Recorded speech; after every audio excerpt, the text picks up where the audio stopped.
Buenas tardes. Estamos transmitiendo en vivo ya de este día viernes 11 de septiembre del 2020. Eh, el día de hoy creo que vamos a hablar de un tema que no va a ser muy popular. Creo que suscita controversia. Siempre la política suscita a controversia. Y, y en un momento tan particular, hasta pudiéramos decir que el momento actual de la civilización en su completa dimensión está como en una posición, podemos decir, estrambótica, estroboscópica. O sea, estamos como en el mundo al revés, en el mundo de humo espejos, como diría Daniel Stulin. Estamos en una situación caricaturesca, estamos como en una dimensión desconocida, no hay pies ni cabeza, no hay, ahora sí como se dice, que agarrar el toro por los cuernos. Parece que analizando a la generación actual o a la generación interesada en política, parece que no pudiera distinguir los cuernos del toro siquiera.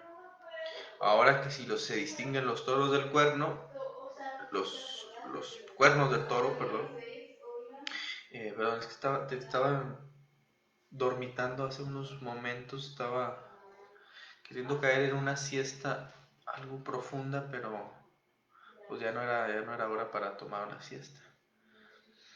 Eh,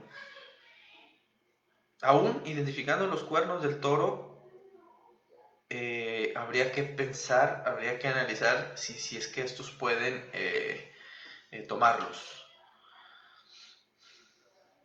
Bien, antes de iniciar de lleno, porque prácticamente los tópicos de la semana tienen que ver con política y hoy el tema en sí mismo es cómo entender la política actual. Creo que no vamos a hablar esencialmente de problemas de la agenda política en sí mismo, que vamos a tomar algunos ejemplos, pero no es en sí una toma partidaria, mucho menos partidista, respecto a la cuarta transformación o al actual gobierno. No dejaremos de entrever nuestras mayores o menores afinidades hacia tal o cual postura, pero creo que lo que vamos a intentar hacer hoy es una forma de leer al actual gobierno, una forma de entender los pasos, la guía, la misión, la visión, el pronóstico, la luz al final del túnel que el actual gobierno supone que existe o entiende que ese es su final del túnel o que ese es su camino a seguir o sus líneas punteadas a caminar. Habrá un método de leer, habrá un método para leer, habrá un método de análisis del actual gobierno. Creo que eso es lo que intentaremos transmitir hoy. Un método para entender. Por eso, fíjense, el título del en vivo es ¿Cómo entender al actual gobierno?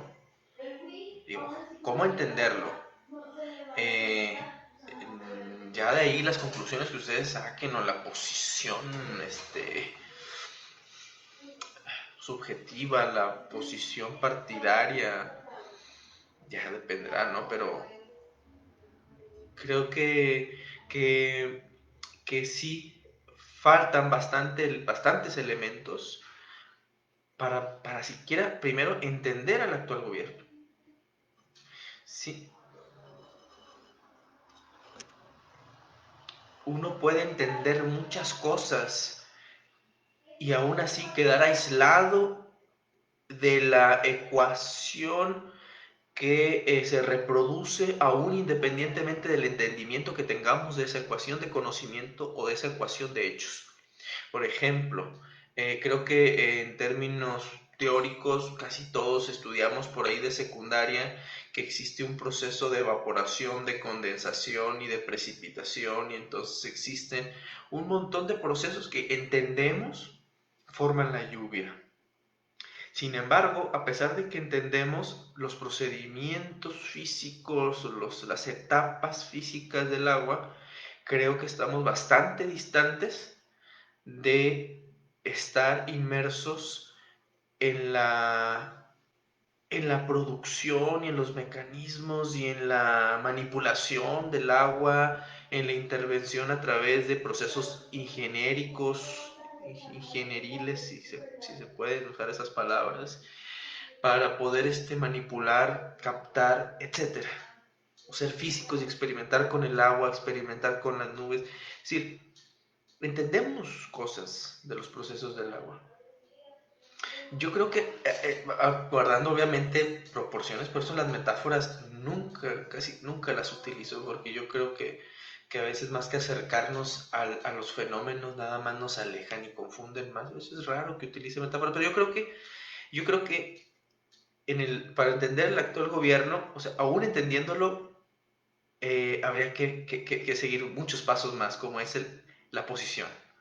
Y respecto ya a entender, aún así hay un montón de posiciones disímiles, o sea, variadas, como puede ser una actitud nihilista, estoica, militante, socialdemócrata, comunista, francamente capitalista. Es decir, aún entendiendo, yo creo que hay muchos de derecha que entienden muy bien lo que está pasando. Justamente por eso toman cierta posición. Creo que el grueso de la población no entiende, aún ni los propios morenistas o los propios muchos simpatizantes de izquierda no entienden al actual gobierno. Por eso no es extraño escuchar, yo lo he escuchado ya de varios personas ya avanzadas en edad que se sabe de su historial político, militante, de su actividad social comprometida, crítica, y que hoy a sus 50, 60, 70 años siempre tienden a decir, no, pues yo ya me desanimé mucho de eso. O sea, realmente entrarle de lleno a un posicionamiento político le sacan. Están aburridos, hastiados, cansados, ya no le hayan sentido. Y yo creo que es justo esta falta de elementos, tanto teóricos como críticos, como dialécticos, los que hace y provoca la despolitización, aún en personas pues que fueron militantes en su tiempo, críticas de izquierda, y que hoy simplemente, aunque ideológicamente simpatizan con la posibilidad de una transformación social de fondo, no participan.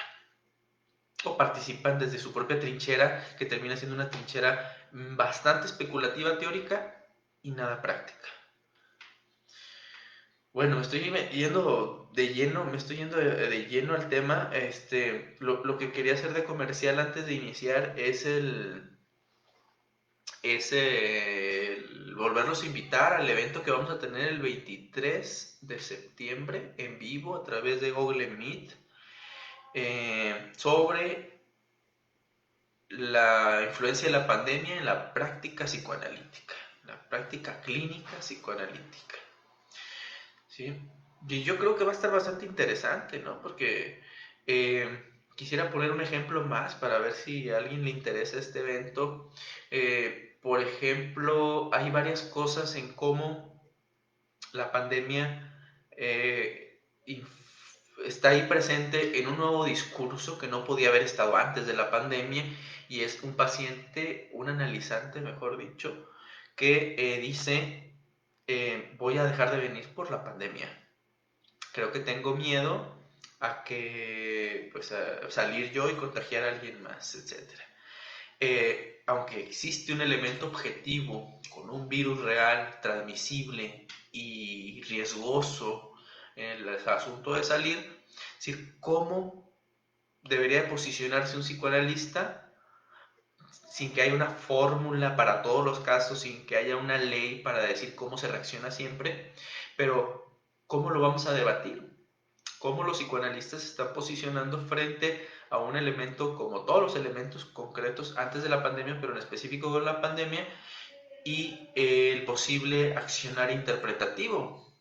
Se interpreta el elemento bastante, tal vez un poco, yo no diría un poquito más, pero el elemento objetivo, como muchos otros, de un virus transmisible real, o qué tanto se debe seguir interpretando la resistencia o la transferencia. A ver, yo creo que no es nada fácil tampoco eh, eh, desmenuzarlo, pero eso es la parte, la aparente neutralidad que termina siendo, en la mayoría de los casos, siguiendo a uno de nuestros autores favoritos, Raúl Páramo Ortega, en el juego imaginario de la neutralidad analítica. ¿Qué tanto, por no meternos en esos temas de decisión personal o aparente decisión personal ante un elemento muy real, como puede ser cualquier otro? Digo, no es que sean comparables, a lo mejor los mismos elementos reales con los cuales cada sujeto se topa para poder decir que hoy viene o que hoy no viene análisis. Pero bueno, ¿qué es lo que tendría que decir el psicoanálisis con respecto a la pandemia como elemento que se introduce en el discurso para interrumpir o para iniciar un análisis, o como mero discurso? ¿Sí?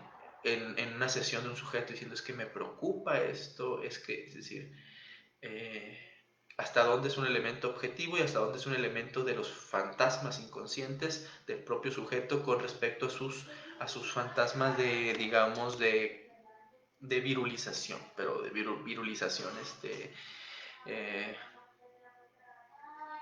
de fantasmas epidérmicos que tienen que ver más con el asunto del deseo sexual y del contacto sexual, por ejemplo, ¿verdad? De que el contacto contagia, el contacto enferma, pero estamos hablando de otro tipo de contacto, ¿verdad? Entonces, bueno, este comercial, ojalá se animen a compartir, ahí lo tenemos en la página, el evento sobre la pandemia y cómo influye esto en la práctica psicoanalítica. Veremos qué es lo que nos dicen también los demás participantes de este evento, el maestro Ricardo Castro y el maestro Carlos Trejo. Y yo también participaré. Ojalá se animen a inscribirse a este evento, que todavía estamos a por lo menos 10 días de él. Igual me adelanto simplemente a compartir un hecho de organización.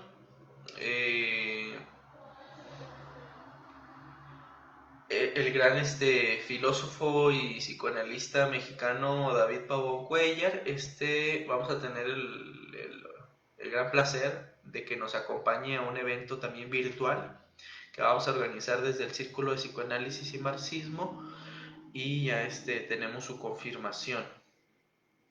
Entonces este evento viene para diciembre primero, y va a ser un gran evento porque va a tratar sobre la pulsión de muerte y la relevancia del concepto de pulsión de muerte a 100 años de su publicación de 1920, que Freud publica Más allá del principio del placer, y hoy a 2020, y cómo este concepto en una sociedad tan caótica o tan contrastante entre la vida y la muerte, o elementos crispantes entre la vida y la muerte, cada vez más notorios y más álgidos con lo que tiene que ver la guerra, la colonización, las escalas exorbitantes de homicidios, de suicidios, es decir, algo con la muerte y algo de la pulsión de muerte está ahí, tal vez más álgido que nunca, más crispante, como ya dijimos, y que tal vez nuestros invitados para ese evento, primeros de diciembre, pues tendremos el placer de escucharlos. En lo que a riesgo de exagerar y de falta de investigación, tal vez pudiéramos decir que pudiera ser bueno, al menos desde el ala marxista, el evento más completo a nivel, sí, por lo menos nacional, más importante sobre la pulsión de muerte. Y además que en el círculo de psicoanálisis y marxismo, pues todo este año hemos venido trabajando la pulsión de muerte y hemos hecho transmisiones en vivo y hemos hecho círculos de lectura sobre la pulsión de muerte en el mismo texto de Freud, en textos de Melanie Klein, en textos de Lacan, y seguimos trabajando todo este año con la pulsión de muerte. Es parte del en vivo sobre el texto de David Pavón Cuellar sobre la pulsión de muerte. También se me escapan a lo mejor otros ahorita. Bueno, ahí van los dos comerciales. Vamos a entrar a hablar sobre cómo entender al gobierno actual, la política del gobierno, del actual gobierno, porque fíjense, no sé cómo lo escribí la primera en la organización del evento de hoy, que no es lo mismo decir el gobierno actual que el actual gobierno. Sí.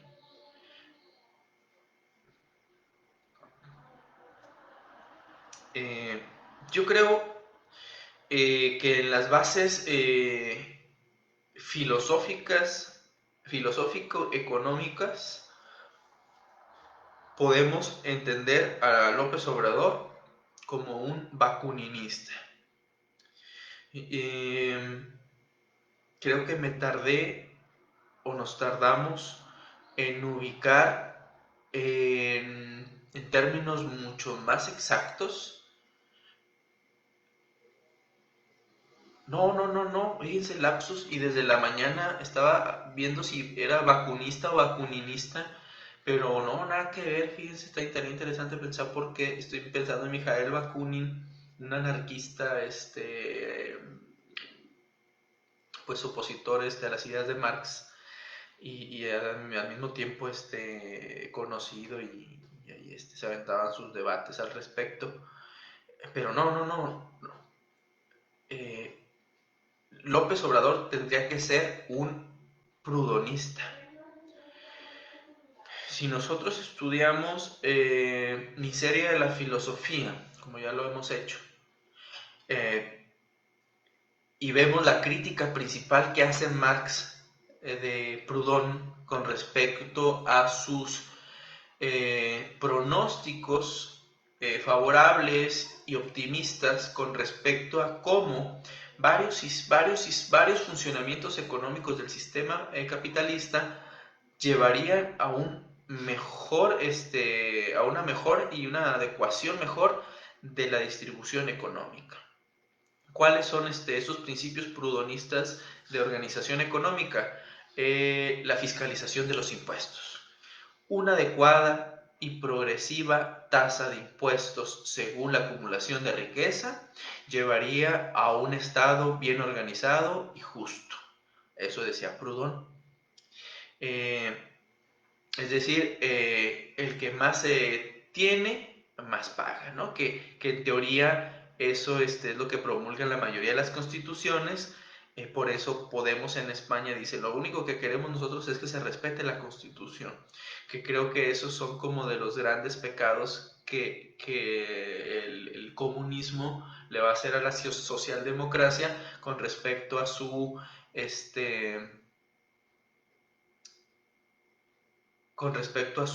fe en en las propias organizaciones o en la misma carta fundada justamente por un Estado capitalista que está en función de que pueda ser roto por el mismo sistema capitalista.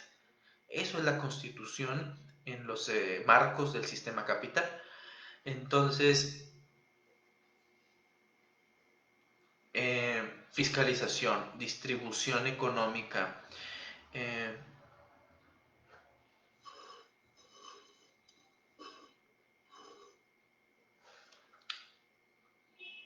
si esto fuera cierto, no estaría como demuestra Noroña hace varios años, o bueno, más bien nos comenta Noroña hace varios años que el, las 10 de las más grandes empresas de México no pagaban impuestos.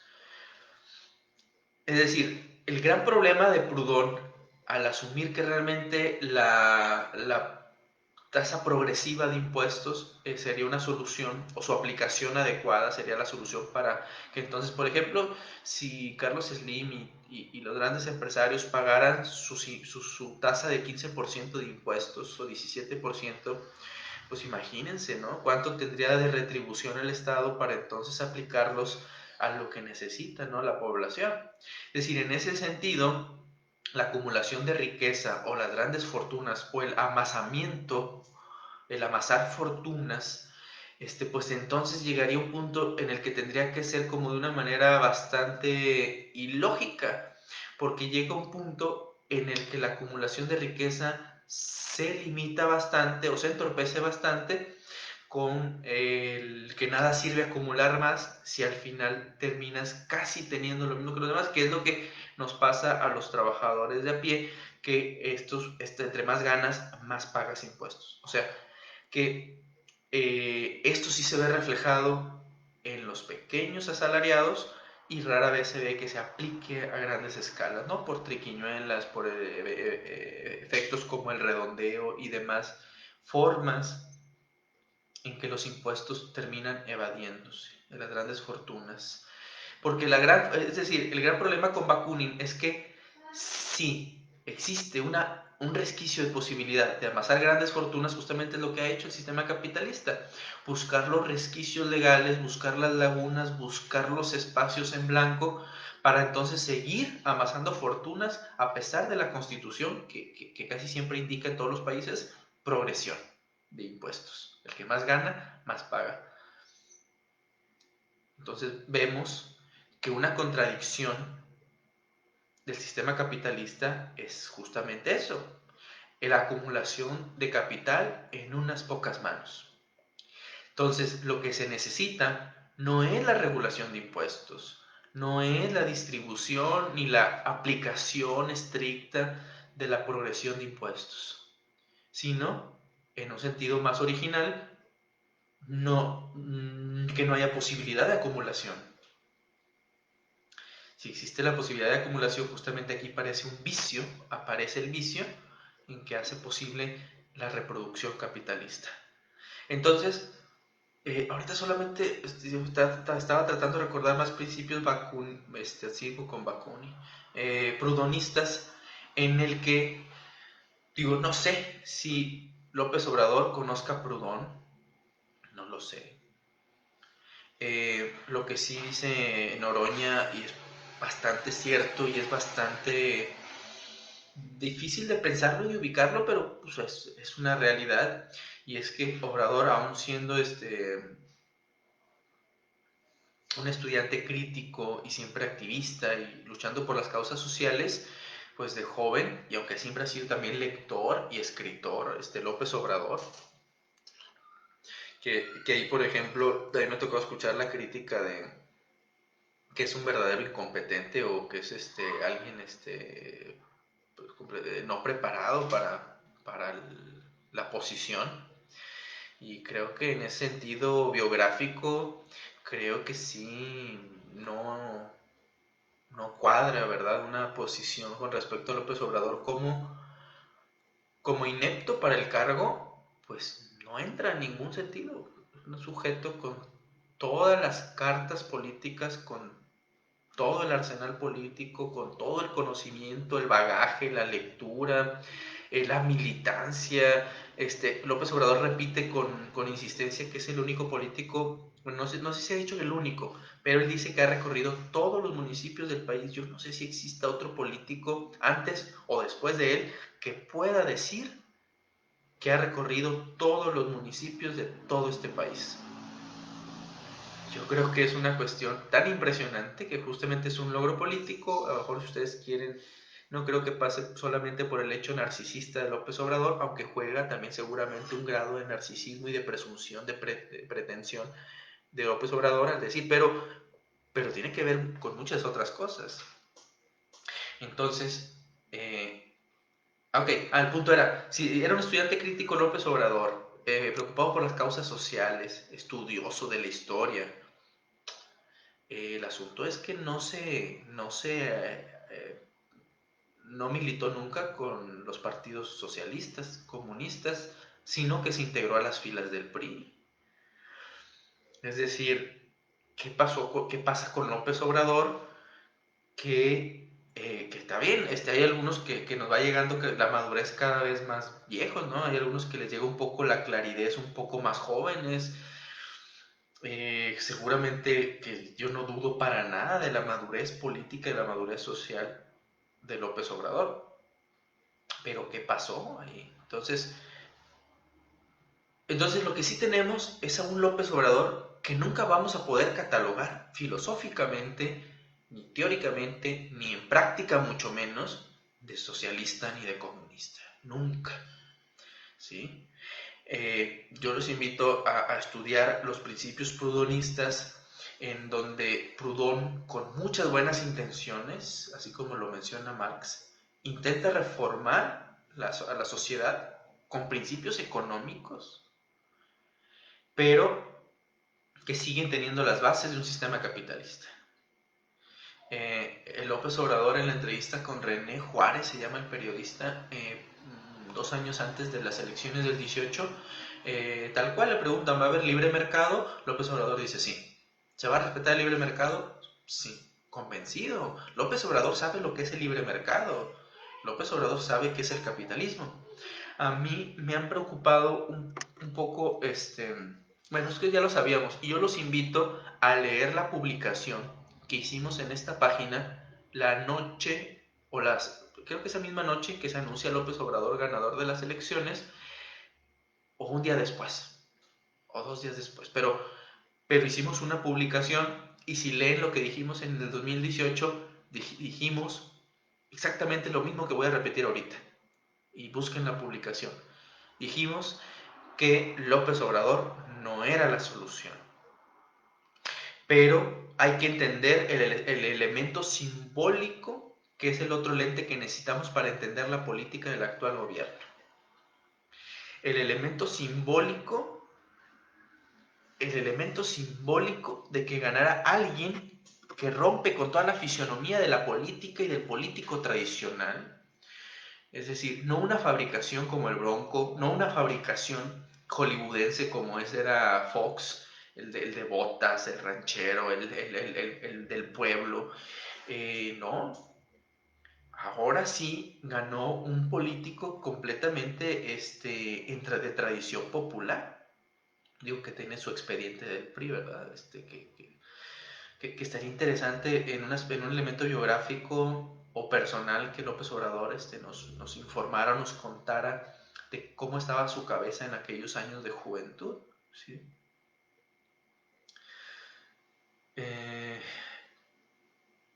De ese PRI nacionalista, ¿no? Del general Lázaro Cárdenas. Una todavía esperanza en los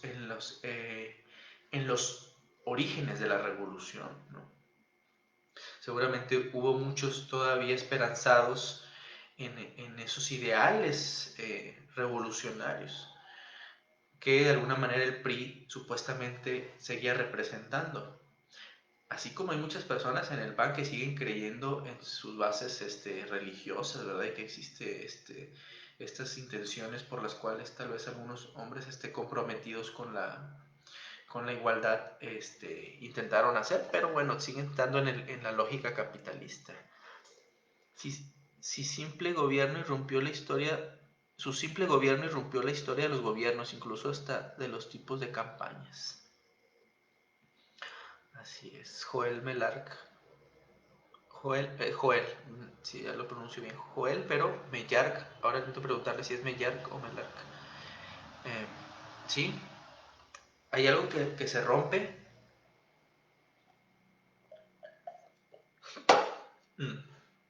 Entonces déjenme llegar a los elementos simbólicos. O sea, lo que hay que entender, lo que hay que tener para poder entender al actual gobierno es esta lógica que es única, no se puede comparar, ya ni siquiera estas absurdeces de que casi podemos considerar delirantes o ignorantes o delirantes, al decir que López Obrador es chavista, es no, hombre, creo que López Obrador, justamente, hasta también si lo consideramos toscamente de prudonista, también caeríamos en un error. Creo que el sistema que se ha pensado y que se ha articulado López Obrador es un movimiento bastante independiente, o sería un prudonismo a la mexicana, un prudonismo con tintes de charro revolucionario mexicano, ¿sí? Pero que sus bases económicas están en el prudonismo. Yo ya no tengo duda en decirlo así. Entonces hay que entender eso. Si no entendemos esas bases económicas, vamos a estar confundidos de cómo catalogar la dirección económica y las políticas económicas de Hacienda, fiscales, que intenta hacer López Obrador. Eso hay que entender. Ahora, los elementos simbólicos. Yo creo que López Obrador no por nada ha insistido y ha confiado en los valores culturales del pueblo mexicano. Y yo creo que en un principio psíquico importante, y no sé si conozca de Hobbes o de Hume, pero creo que obviamente Hobbes no, ¿verdad? Pero más cercano a Hume al decir que el hombre es bueno por naturaleza y que son las circunstancias los que lo hacen mal. Y yo creo que en un principio materialista yo no pudiéramos afirmar, es más, no tendríamos ni por qué debatirnos si el hombre es bueno o malo por naturaleza. El hombre es el resultado de sus circunstancias materiales. Aún el concepto de bueno y malo depende del contexto en el que se entienda los valores de bueno y malo. Entonces, lo que sí sabemos, y estamos con López Obrador ahí en ese debate, en esa propuesta filosófica, es que el ser humano es un producto de sus circunstancias. Y que entonces lo que hay que modificar son las circunstancias y no necesariamente o no estrictamente ni las leyes penales ni las leyes persecutorias, sino las posibilidades. Y eso es lo que no entienden del actual gobierno, que el actual gobierno se basa mucho en aspectos filosóficos, espiritualistas, cosa que a muchos simplemente se les hace como fuera de contexto, hasta se enoja porque supone que es un estado laico, ¿no? Como si la laicidad realmente fuera un concepto posible, ¿verdad? Como si aún en el ateísmo no existiera cierto tipo de espiritualidad promovida por el ateísmo, como si en el materialismo ateo no existiera una cierta transmisión de una cierta forma de entender al ser humano y una cierta espiritualidad concreta, si ustedes quieren, o espiritualidad objetiva o espiritualidad material, terrenal, pero siguen transmitiendo una forma, un cierto existencialismo, vaya. El existencialismo no está separado de cualquier posición filosófica, teórica, económica. Entonces, los que se asusten o quieran decirse laicos, pues tendrán que verse al espejo para ver que en realidad también tienen ciertos valores espirituales, no espiritual en el sentido clásico, pero tienen un existencialismo también que los acompaña. Entonces, eso es lo que no están entendiendo. Eso es es decir, por eso no entienden al actual gobierno. Y que las buenas intenciones prudonistas y filosóficas, pues están, lo que ya dijimos en el 2018, ya sabemos que no es lo que va a funcionar. Lo que necesitamos es una transformación completa de los medios de producción. Es decir, lo que necesitamos es acabar con la propiedad privada. Y con eso se asustan muchos. Lo que quiere decir no es que les vamos a quitar su casa y su carro, sino acabar con las formas de reproducción, de producción y de reproducción capitalista. Lo cual quiere decir que la riqueza que se produce en el mundo no pertenece a particulares, sino que pertenece específicamente a todo el pueblo, porque realmente es el pueblo y los hombres y mujeres trabajadoras y trabajadores quienes producen la riqueza del mundo y los bienes y servicios y sí, ya dije bienes con productos. Entonces es lo que no se entiende. Y lo otro que no se entiende pues son elementos simbólicos como vender el avión presidencial. Y ahí es donde hasta de ahí nació mi intención de este en vivo. O sea, así descontextualizado, ¿no? Me mandan un mensaje, mira, López Obrador se gasta 500 millones de pesos en su rifa. Si se venden todos los boletos, se recaudarían 3,000 millones de pesos, es decir, 5 veces más de lo que se gastó, que no se van a vender todos, aún así va a haber una cierta ganancia. Pero es que no entienden que no tiene que ver con la ganancia. Es decir, eso es lo que les está faltando, entender el elemento simbólico. Es decir, López Obrador no quiso vivir en Los Pinos. ¿Por qué? Decía, está embrujado, ahí hay fantasmas, ahí da miedo. O sea, es un hecho simbólico. Y estos pasos, no, esos elementos simbólicos que todo gobierno ha hecho, con o sin intención consciente, no por nada tenemos a Cristóbal Colón en la Y, no por nada tenemos a Neptuno como fuente libertaria de una sociedad libertaria y no conservadora en el sentido religioso, ¿sí? Y en la tradición judía en la cual se funda Monterrey. Es decir, si no alcanzamos a ver estos elementos simbólicos en la construcción de las ciudades, ¿y por qué tenemos una estatua de Colón siendo un símbolo del colonialismo en Monterrey? No por nada nos sentimos los ricos del país y pura tontería. No, fíjese que sí estaba, realmente tengo todo el deseo de comprar un cachito, pero no he podido comprarlo. Entonces, el vender el avión presidencial es un hecho simbólico y el asunto, y las personas con percepción concreta y que no entienden ni de dialéctica ni de historia, además personas que se incorporan a la política, porque hay que decir que López Obrador vino a politizar a gran parte del país. Es decir, a favor de él o reaccionarios de él, pero algo de su figura vino a romper el discurso clásico político. Y eso es lo que no entendemos y eso es lo que, cierto modo, hay que agradecer aún y los más iluminados comunistas y los más iluminados socialistas, que obviamente entienden que los socialdemócratas que son lo mismo, ¿verdad? Y que chafa, obviamente, todos los morenitos. Es decir, aquellos que hoy ya están bien iluminados y bien ilustrados, pero no logran transmitirle eso al pueblo, no alcanzan a entender la gran aportación a la historia política de México de López Obrador al ser un hecho simbólico. Yo ya les dije, yo estoy a favor, yo estoy completamente de acuerdo en que la solución es Obrador, ya lo dijimos. Lo que se necesita es realmente llegar al socialismo en todo el mundo, pero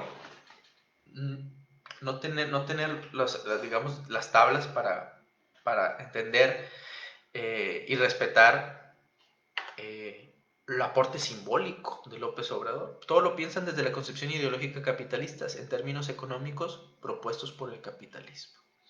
Así es. Términos de beneficio, de costo-beneficio, de ganancias, hasta de la estadística, ¿verdad? Como si la estadística de más muertos este año, o que López Obrador rebasó en el gobierno de Obrador se rebasan los homicidios que el de Peña Nieto, pues entonces ya es el número lo que les dice lo que está bien y lo que está mal.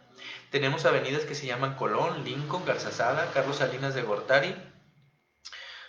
Creo que, bueno, Carlos Salinas es Raúl, el hermano de Carlos Salinas, la que está allá en Escobedo, pero sí, Washington, todas las que dice, es cierto, son símbolos coloniales.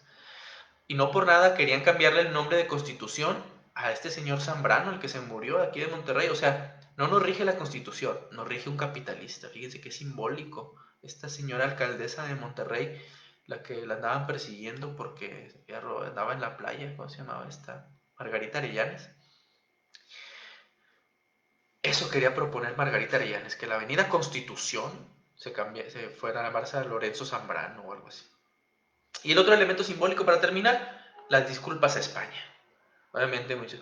Pero ¿qué le pasa? Antidiplomático, ¿qué sirve pedirle disculpas a España? Hasta los de mente concreta españoles dijeron, pero ¿cómo se atreve ese presidente? O sea, ¿qué? O sea, como si nosotros... O sea, es un hecho simbólico y eso es lo que nos permite el psicoanálisis, entender que es lo importante del rompimiento de la significación de esclavitud, lo que tal vez permite pensar diferente. Y López Obrador, ese es su gran aporte. Es decir, esos son los lentes que necesitan para entender al actual gobierno. Es un movimiento filosófico, espiritual, con bases prudonistas y con la importancia de los hechos simbólicos. Eso es el actual gobierno y tiene su importancia y tiene sus buenas intenciones y tiene muchas más buenas intenciones que cualquier opción eh, capitalista o de derecha que exista en el país. Antes de él y todavía hasta la fecha. Bueno, prácticamente cualquier opción de derecha, pues es Bueno, me tengo que retirar porque en línea 6:45, no sé, algunos de lo mejor si hay alguno de nuestra clase que esté aquí, ya nos cambiamos al Teams. Proletarios del mundo, uníos, estudiantes del mundo, uníos. Sé que en Apodaca sí está Carlos Salinas de Gortari. Bueno, pues Apodaca, ¿verdad? También hijo de sus apodaquenses. Bueno, saludos, nos vemos.